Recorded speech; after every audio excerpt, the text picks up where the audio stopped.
Bienvenue à People Human Rights, je suis Olga. Donc, aujourd'hui, c'est la deuxième partie de notre vidéo Antéchrist et Antichrist. Tout d'abord, le Christ. Donc, le Christ, c'est loin de l'Éternel. Il a été oint par l'Éternel pour venir réconcilier Dieu avec les hommes. Ce Christ, cet esprit, cet être a toujours existé. Depuis les temps anciens, même depuis Enoch 46, 1 à 2 dit, verset 2, « Depuis ce jour, le Fils de l'homme fut invoqué devant le Seigneur des esprits. Ensuite, sa venue sur la terre a été annoncée. » C'est-à-dire, Christ c'est Dieu fait homme, Dieu qui s'incarne pour se réconcilier avec les hommes. Ésaïe, vous pouvez donc lire Ésaïe 7, verset 14, Apocalypse 5, verset 6, où on parle de l'agneau immolé. Voilà. Juste une précision sur les oints de Dieu, ce qu'on appelle un oint de Dieu. Un oint de Dieu, ce n'est pas uniquement parmi les religieux ou les prêtres. Le loin de Dieu, celui que Dieu a oint pour une mission, ça se retrouve dans toutes les couches de la société. Ça peut être prêtre, un religieux, ça peut être un homme d'État, une personne dans la société, des personnes chargées d'une mission spéciale de changement et surtout dans le combat de la justice pour faire changer les choses en mieux. Voilà, et dans d'autres domaines également. David, il était oint de l'Éternel, mais lui, il était oint roi. Quand Samuel, il était oint de l'Éternel, mais lui, il était oint prophète. Et il y a des personnes dans la société qui ne sont ni prophètes, ni chefs d'État, ou voilà, ou roi, mais qui sont oints de l'Éternel. Et on le sait à travers ce qu'ils accomplissent, parce qu'ils sont accompagnés, bien sûr, par la volonté de l'Éternel. Voilà, donc ça, c'était une petite précision. Donc, ce Christ, c'est loin de l'Éternel. Et je dis loin parce que c'est le grand oint, voilà. Parce qu'il est fils de Dieu, voilà. Donc, durant toute sa vie, effectivement, il a combattu contre les forces du mal. Il a opéré des guérisons, des prières. Il a combattu même après sa mort, puisqu'il s'est rendu en enfer pour combattre l'enfer. Ça se voit dans l'évangile de Nicodème, les œuvres de Ponce Pilate. Ensuite, il est ressuscité d'entre les morts par lui-même, avec ses saints anges. Ce n'est pas un être humain qui l'a ramené à la vie. C'est pour ça qu'on dit qu'il a vaincu la mort, la mort étant la punition de Dieu sur l'homme. Ensuite, il est apparu à ses disciples pour leur donner les dernières recommandations et les doter du Saint-Esprit. Et ensuite, il s'est élevé lui-même au ciel. Voilà un petit résumé assez rapide. Et donc, maintenant, pourquoi est-ce que Jésus revient?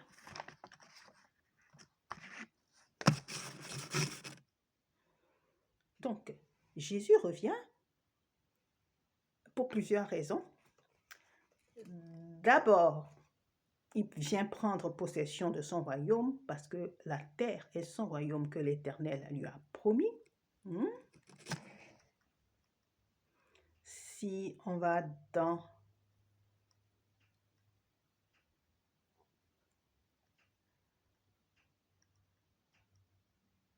voilà. Apocalypse 1. Ouais, il vivra donc. Attendez.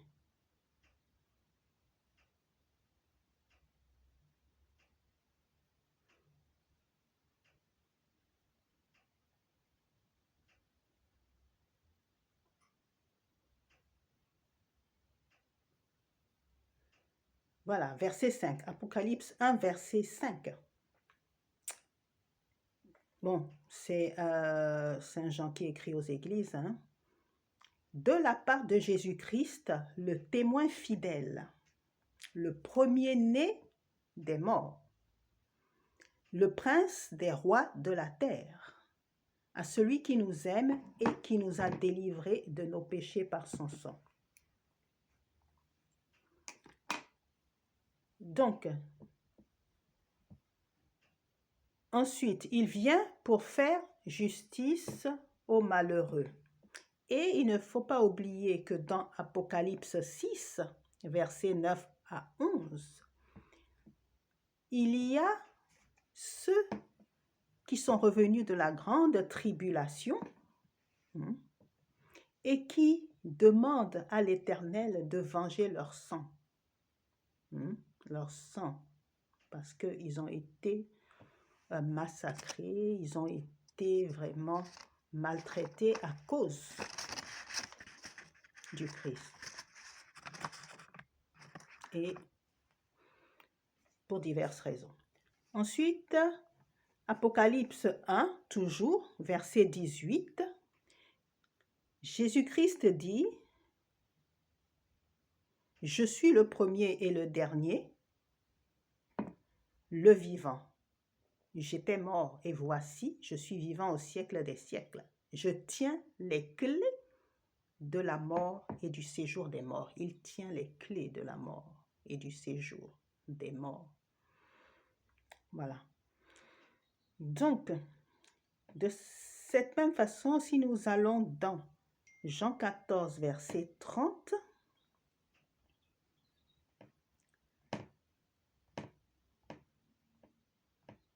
c'est l'heure de Jésus de revenir.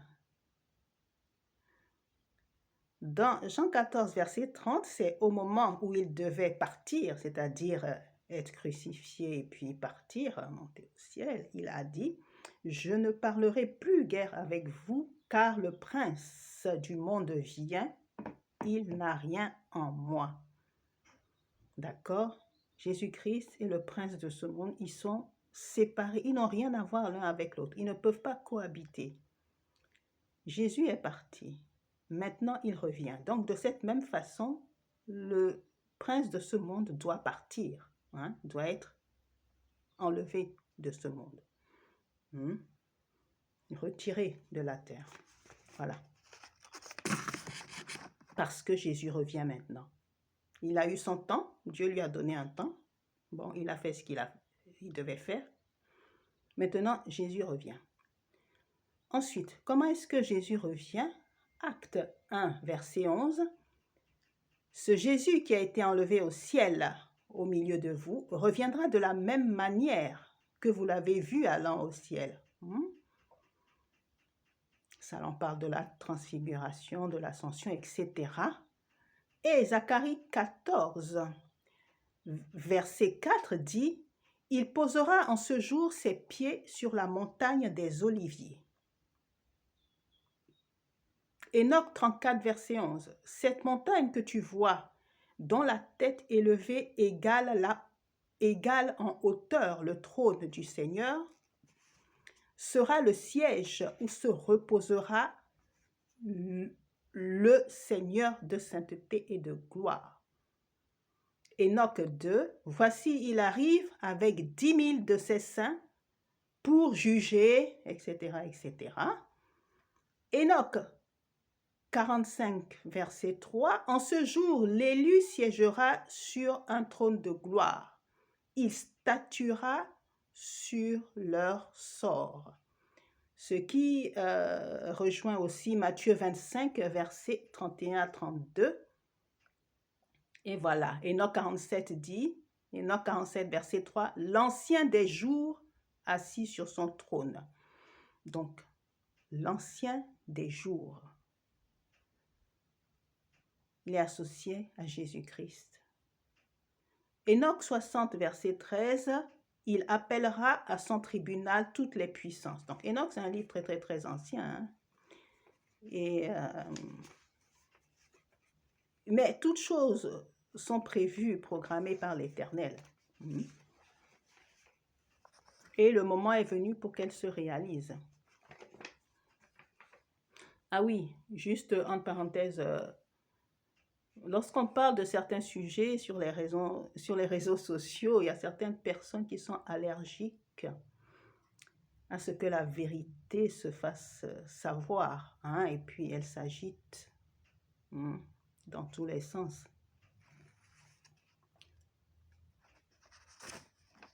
Donc, pour en revenir à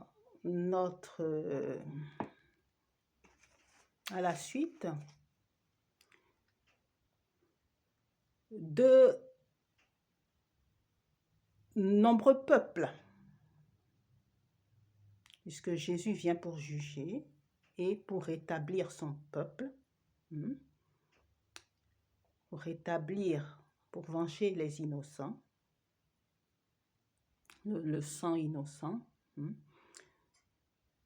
Et il se trouve que de nombreux peuples, bon, ça depuis des millénaires, malgré le fait des massacres qu'ils ont commis, des maltraitances abominables sur les peuples dans le monde, et particulièrement aussi en terre-mère des hommes,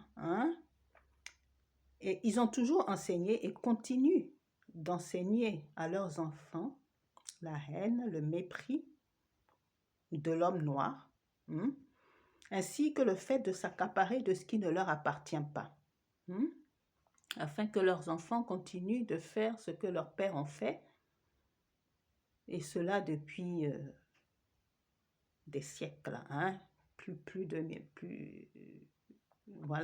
millénaire, voilà. Donc, pour les récalcitrants, il y a 2 textes sacrés, on ne va pas s'étendre sur le sujet. Ézéchiel 38, versets 10 à 23, qui parle de la multitude, de la vallée de la multitude de Gog, c'est-à-dire Megiddo, la vallée de Megiddo. Ézéchiel 39, verset 11. Attendez, on va lire Ézéchiel 39, verset 11.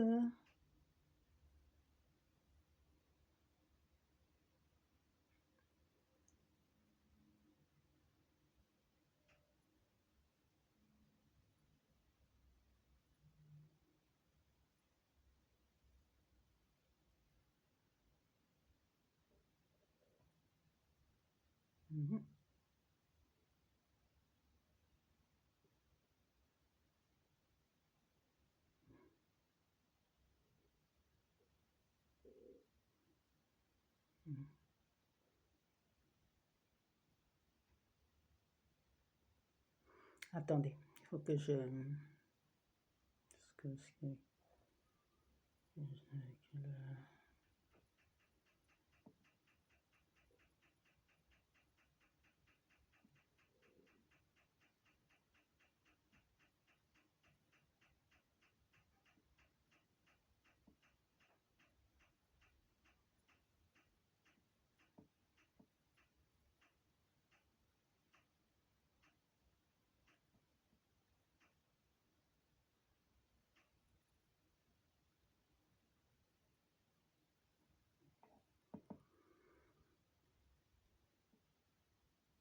Voilà.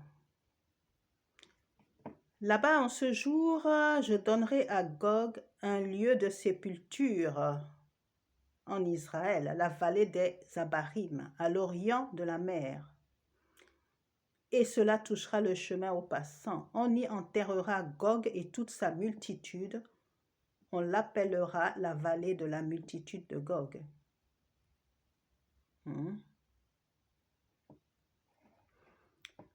Et oui, vallée de la multitude de Gog, Ézéchiel 39, verset 11. Et Ézéchiel 38, verset 10 à 23.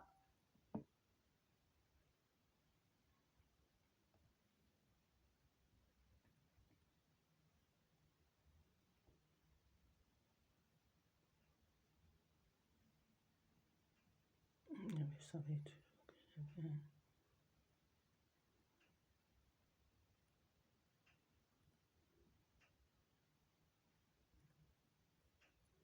Mhm.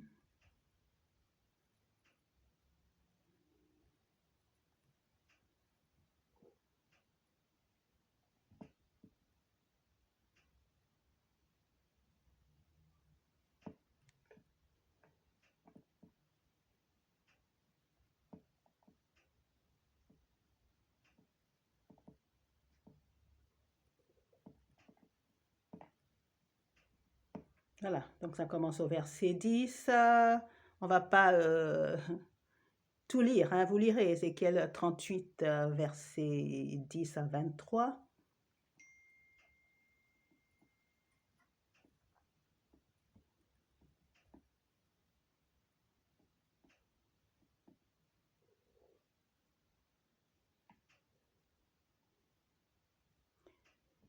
Verset 23, donc, le dernier, « Je manifesterai ma grandeur et ma sainteté. Je me ferai connaître à de nombreux peuples et ils reconnaîtront que je suis l'Éternel. »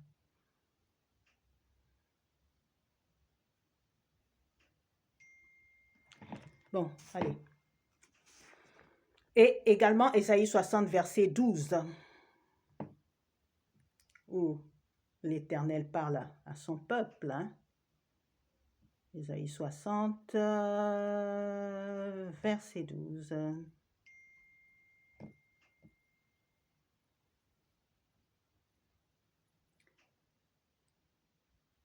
Car la nation et le royaume qui ne te serviront pas périront. Ces nations-là seront exterminées. Bon, c'est vrai que de nombreux peuples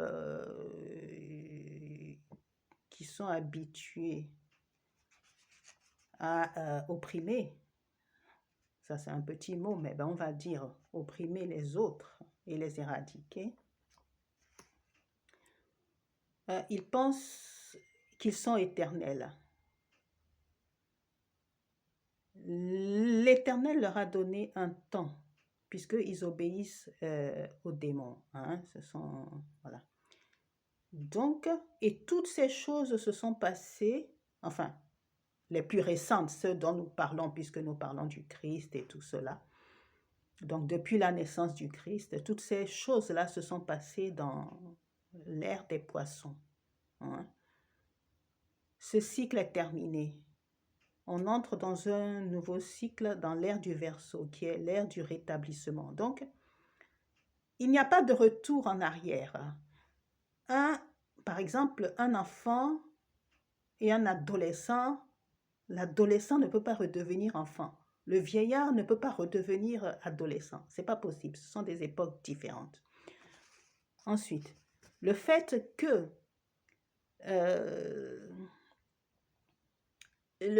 donc le fait que, que des puissances étrangères s'accaparent de la terre-mère des hommes, ce n'est ni ignoré et ni approuvé sur le plan spirituel. Hein? Donc ça ne peut pas se faire sur le plan physique. Au contraire, les textes sacrés parlent de la vengeance de l'Éternel des armées, du relèvement du peuple de Dieu et du rassemblement des dispersés. Donc, il y a aussi un autre exemple. Hein. Il y a eu récemment certaines polémiques, certaines personnes voilà, qui s'indignent et qui rejettent et qui brûlent la Bible, soi-disant que le fait que Jésus soit noir, c'est pas leur histoire, et bon, hein, sur le mensonge sur ce Jésus blanc qui a été de toute façon qui a été révélé et qui récemment a été confirmé par le président de la Russie, M. Vladimir Poutine, hein, le fait que Jésus-Christ était un homme de race noire. Donc, ce que je veux dire par là, c'est que sur le plan spirituel, quand tu crois en quelque chose, ce n'est pas la couleur qui peut affecter ta foi. Si la couleur affecte ta foi, ça veut dire que tu n'as jamais eu la foi. Hein? le président de la Russie, il sait que le judaïsme et la chrétienté sont des spiritualités africaines, mais cela n'affecte pas sa foi. Parce qu'il croit en Jésus-Christ. Il croit en cette force-là que l'on appelle Jésus-Christ.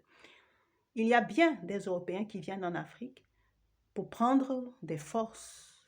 Voilà, ils veulent prendre des forces auprès de certaines personnes.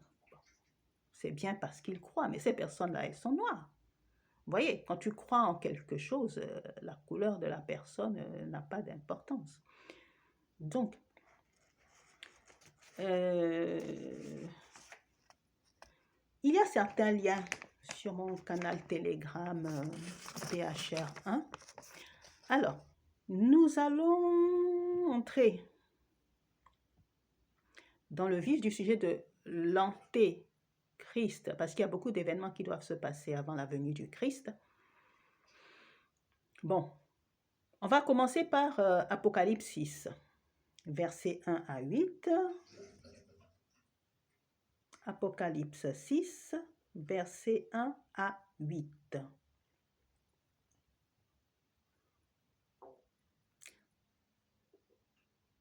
Ok, je vais le lire. Je vais lire ça jusqu'à... Voilà. Je regardais quand l'agneau ouvrit un des 7 sceaux et j'entendis l'un des 4 êtres vivants qui disait d'une voix de tonnerre, « Viens !» Je regardai et voici parut un cheval blanc. Celui qui le montait avait un arc. Une couronne lui fut donnée et il partit en vainqueur et pour vaincre. Quand il ouvrit le second sceau, j'entendis le second être vivant qui disait, « Viens !» Et il sortit un autre cheval, roux. Celui qui le montait reçut le pouvoir d'enlever la paix sur la terre, afin que les hommes s'égorgeassent les uns les autres. Et une grande épée lui fut donnée.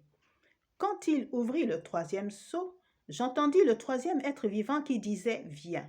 Je regardai, voici parut un cheval noir. Celui qui le montait tenait une balance dans sa main, et j'entendis au milieu des 4 êtres vivants une voix qui disait « Une mesure de blé pour un denier et 3 mesures d'orge pour un denier, mais ne faites point de mal à l'huile et au vin. » Quand il ouvrit le 7e sceau, j'entendis la voix du 4e être vivant qui disait « Viens !» Je regardai et voici, parut un cheval d'une couleur pâle. Celui qui le montait se nommait la mort, et le séjour des morts l'accompagnait. Le pouvoir leur fut donné sur le quart de la terre pour faire périr les hommes par l'épée, par la famine, par la mortalité et par les bêtes sauvages de la terre. Voilà. Quand il ouvrit le 5e sceau, je vis sous l'autel les âmes de ceux qui avaient été immolés à cause de la parole de Dieu et à cause du témoignage qu'ils avaient rendu.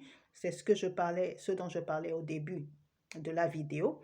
Ils crièrent d'une voix forte en disant « Jusqu'à quand, médecin et véritable, tarderas-tu à juger, à tirer vengeance de notre sang sur les habitants de la terre ?» Voilà, etc. Voilà. Donc, ceci, c'est pour parler des chevaux.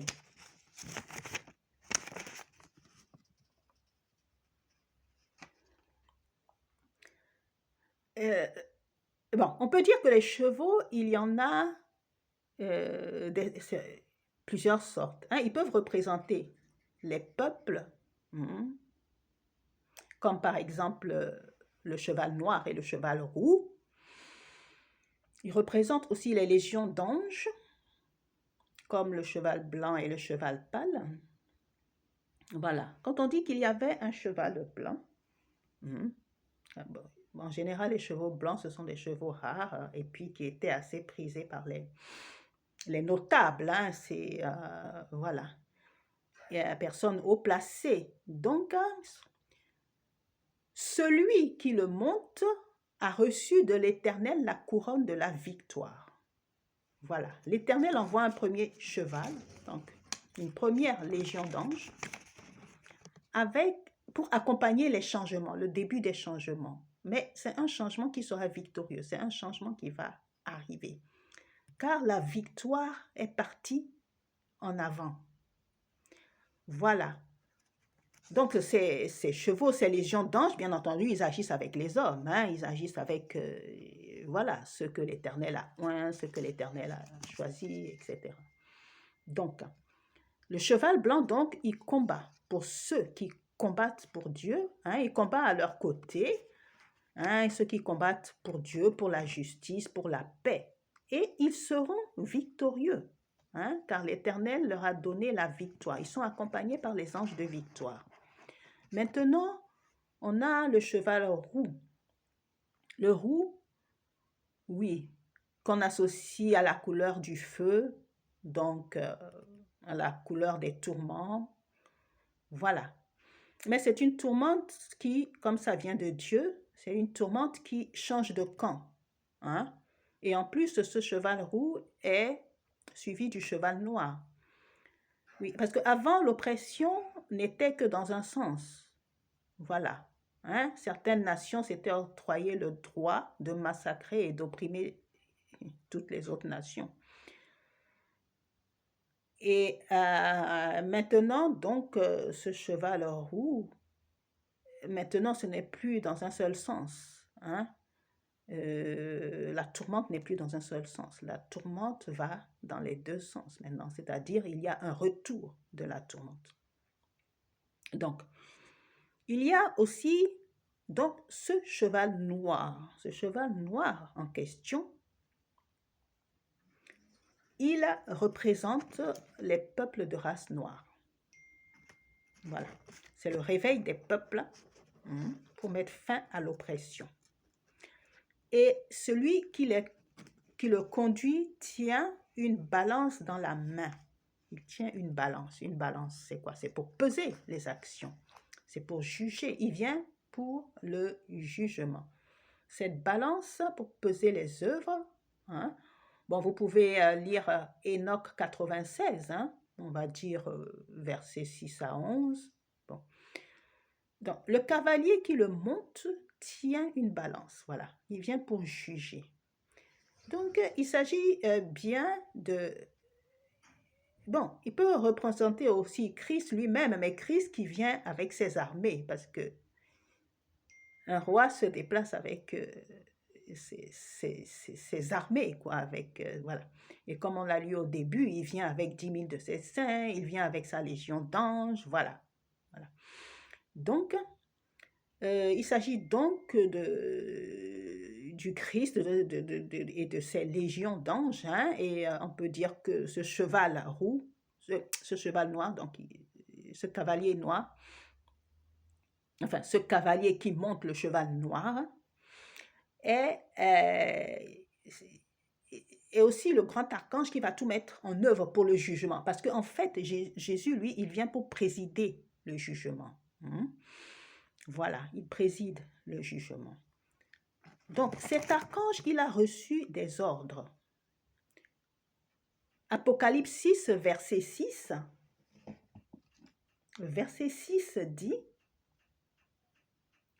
non. La balance. Attendez. Voilà, oui, c'est bien ça. Apocalypse 6, verset 6. Et j'entendis au milieu des 4 êtres vivants une voix qui disait « Une mesure de blé pour 1 denier et 3 mesures d'orge pour 1 denier. Mais ne fais point de mal à l'huile et au vin. » Donc, une balance. Le denier, hein, c'est la pièce, c'est le salaire. Donc, il y a deux côtés sur une balance. Hein. D'un côté, il y a le méchant, donc un méchant pour 1 denier, et de l'autre côté, 3 victimes du méchant pour 1 denier. Donc,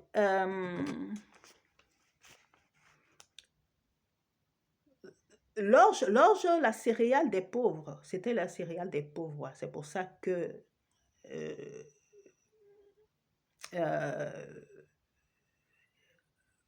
on associe donc l'orge aux pauvres, voilà, ce peuple de pauvres, enfin pauvres, de malheureux, d'opprimés.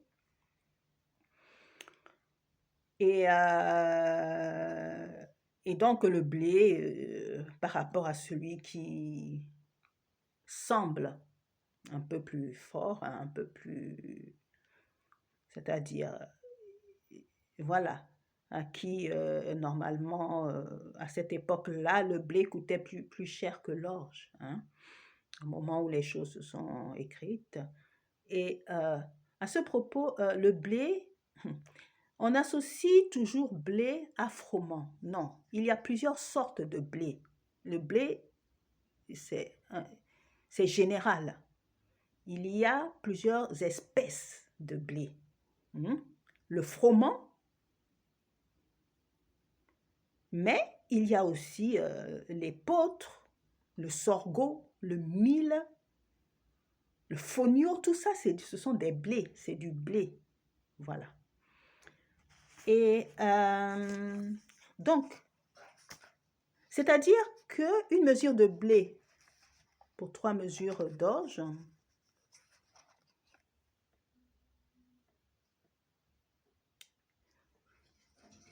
c'est l'Éternel dit par là qu'il rendra aux méchants le triple de leurs actions, de leur méchanceté. Voilà. Et le cheval pâle, bien sûr, c'est aussi les légions d'anges envoyées par l'Éternel. Et bon, eux, ils viennent au nom de l'Éternel, justement, mais pour détruire, hein, pour détruire les méchants. Ils sont montés par la mort, hein, la mort des méchants, la mort d'une époque. Hein, le diable et le faux prophète sont attrapés. Voilà. Donc, oui, parce que les textes sacrés, déjà, ils sont codifiés par Dieu lui-même. Et ensuite, parce que Dieu, c'est le Dieu de la guerre, il ne va pas dévoiler ses plans. Donc, mais il va donner l'explication au temps où ça doit être donné, ou à des personnes qui ont déjà, à qui il a donné le don de discernement. Certaines choses, il y a le don du discernement et le Saint-Esprit qui explique toutes choses. Il y a des personnes qui ont le don, qui peuvent voir que non, ça veut dire ça, ça veut dire ça, ça veut dire ça. Mais des fois même, il envoie des anges spécifiquement pour expliquer la chose. Tu vois, même quand il montre une vision, etc. Par exemple, dans Daniel 8, verset 15, il a envoyé l'ange Gabriel pour dire à Daniel, voilà, ce que tu as vu, ça veut dire ceci, ceci, ceci. Et Jean 14, verset 26, on peut lire ça. Donc, c'est-à-dire, elles ont été codifiées par Dieu déjà, mais ensuite, elles ont été aussi falsifiées par les hommes. Donc, il faut que l'Esprit Saint éclaire. Il faut que les anges viennent rétablir la vérité, l'explication des choses, et c'est ce qui se passe. Par conséquent, voilà, l'huile, ne faites pas de mal à l'huile et au vin. L'huile, donc, ce sont les oins de l'Éternel, ceux qui ont reçu l'huile d'onction de la part de l'Éternel. Hein? Mais les anges les connaissent, hein? Les anges les connaissent, et donc ils les mettront à l'abri. Hein? Je précise, ce ne sont pas seulement des personnes religieuses, des prophètes, non. Ça peut être des présidents, ça peut être des rois, des personnes saintes que Dieu a envoyées pour changer les choses. Voilà. Et qui font leur travail. Voilà. Et le vin, ce sont les opprimés, les peuples opprimés, personnes opprimées à cause de leur foi, à cause, Dieu les envoie aussi, à cause de leur combat pour la justice, pour lutter contre l'oppression également. On peut lire pour cela Deutéronome 32, versets 11 à 14. Voilà. Attends, je vais lire Deutéronome 32, versets 11 à 14, et puis on va s'arrêter là. Du moins le verset 14, Deutéronome 32.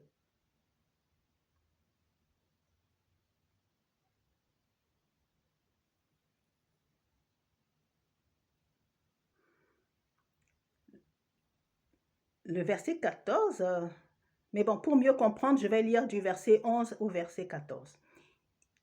Donc,